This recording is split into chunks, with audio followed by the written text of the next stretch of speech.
നമ്മളുടെ ജീവിതത്തെക്കുറിച്ച് നമുക്ക് വ്യക്തതയെല്ലാം ഉണ്ട് എങ്കിലും ആവശ്യത്തിന് ആരോഗ്യമുണ്ട്, ആവശ്യത്തിന് സെറ്റപ്പുണ്ട്, അതുപോലെ തന്നെ ജീവിത രീതികളിലെല്ലാം നിങ്ങളെല്ലാം അറേഞ്ച്ഡാണ്. നിങ്ങൾക്ക് വ്യക്തത ഉണ്ടെങ്കിലും യു നീഡ്സ് മേഴ്സി. ഇവിടെയാണ് നമ്മൾ മുട്ടുകുത്തേണ്ടി വരുന്നത്. ഇപ്പോൾ ചില ആൾക്കാർ കരഞ്ഞ് മുട്ടുകുത്തി കരഞ്ഞൊക്കെ പ്രാർത്ഥിക്കത്തില്ലേ, ചില ആൾക്കാർ കൈ കേട്ട് നിന്ന് പ്രാർത്ഥിക്കത്തില്ലേ. ഈ ഫിസിക്കൽ പോസ്റ്ററിന് ആ ഡിസ്പോസിഷന് നിങ്ങളുടെ ഫെയ്ത്ത് റീഡിങ്ങുമായിട്ട് ബന്ധമുണ്ട്. നിങ്ങളുടെ ഭാര്യയ്ക്ക് ക്യാൻസർ ലാസ്റ്റ് സ്റ്റേജ് ആണെങ്കിൽ നിങ്ങൾ കരഞ്ഞ് മുട്ട നിന്ന് കർത്താവിനോട് പ്രാർത്ഥിക്കും ഇല്ലേ. നിങ്ങളുടെ മകന് അത്രയും വലിയ അസുഖമൊന്നുമില്ല, പനിയാ വല്ലതുമാണെങ്കിൽ നിങ്ങൾ നിന്ന് മുട്ട നിന്ന് പ്രാർത്ഥിക്കും ഇല്ലേ. വ്യത്യാസമുണ്ട്. എന്ന് വെച്ച് കഴിഞ്ഞാൽ ദൈവത്തിൻ്റെ തിരുസന്നിധിയിൽ നിങ്ങൾ അനുഭവിക്കുന്ന പ്രശ്നങ്ങൾക്ക് ആനുപാതികമായ ഫിസിക്കൽ ഡിസ്പോസിഷൻ കൊടുത്തു കഴിഞ്ഞാൽ അത് നെഗറ്റീവ് കൗണ്ടിങ് വരും. നിങ്ങളെന്താ ചെയ്യേണ്ടതെന്ന് വെച്ച് കഴിഞ്ഞാൽ ഏത് സാഹചര്യത്തിലും എനിക്ക് വേണ്ടത് മേഴ്സിയാണ്. മനസ്സിലായ?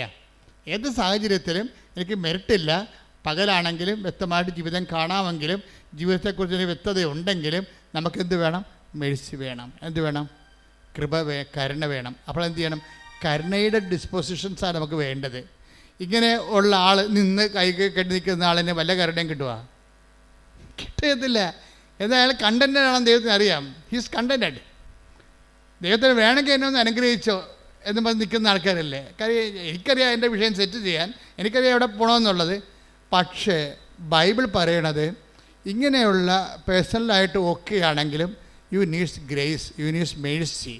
എന്നുവെച്ചാൽ മേഴ്സി എന്ന് പറഞ്ഞത് ഗ്രേസിന് രണ്ടാണ്. മേഴ്സി എന്ന് പറയുന്നത് മെറിറ്റില്ലാത്ത അവസ്ഥയിലെല്ലാം മേഴ്സിയാണ് നമുക്ക് വേണ്ടത്. If you have no merit you needs mercy. നിങ്ങൾക്ക് യോഗ്യതയില്ലെങ്കിൽ നിങ്ങൾക്ക് എന്താ വേണ്ടത്? കരുണയാണ് വേണ്ടത്. അപ്പം പകലിന് പോലും ജീവിതം വ്യക്തമായിട്ട് കാണാമെങ്കിൽ പോലും ദൈവത്തിൻ്റെ കരുണയാണ് വേണ്ടതെന്നുണ്ടെങ്കിൽ ആ എല്ലാ വിഷയങ്ങളും ഉടമ്പടി തന്നിരിക്കുന്ന എല്ലാ ഹോംവർക്കുകളും കരുണയുടെ ഡിസ്പോസിഷനിലാണ് ചെയ്യേണ്ടത്. മനസ്സിലായില്ലേ? ദൈവം നമ്മോട് കരുണ തോന്നുന്ന രീതിയിലാണ് ചെയ്യേണ്ടത്. ആക്കാനും വേണ്ടി ഒക്കാനിക്കരുത് അർത്ഥം.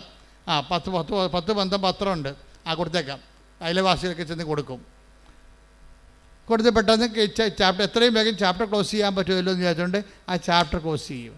കാര്യം പത്രമാണ് ജനങ്ങളെ ദൈവത്തിലേക്ക് അടുപ്പിക്കുന്നത്. നിങ്ങളൊരു രോഗിയെ നഖം വെട്ടി കൊടുത്തു കഴിഞ്ഞാൽ ആ രോഗിക്ക് മാത്രമാണ് ഗുണം.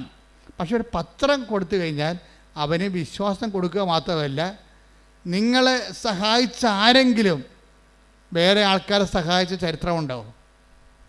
പക്ഷെ നിങ്ങൾ വിശ്വാസം കൊടുത്താൽ ആ വിശ്വാസം അവർ കൈമാറും.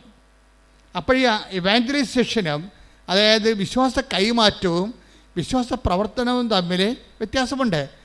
അതുകൊണ്ടാണ് ദൈവത്തിൻ്റെ കരുണ നമുക്ക് ലഭിക്കത്തക്ക രീതി വേണം നിങ്ങളെ പ്രേക്ഷിത പ്രവർത്തനങ്ങൾ ചെയ്യാൻ. എന്താണ്?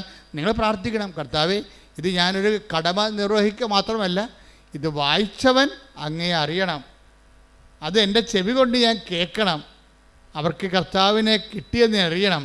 അങ്ങനെയൊക്കെ നമുക്ക് ഒരു ആത്മബന്ധത്തോടു കൂടിയാണ് പ്രേക്ഷിത പ്രവർത്തനം ചെയ്യണമെങ്കിൽ നിങ്ങൾക്ക് കർത്താവിൻ്റെ കരുണ കിട്ടും.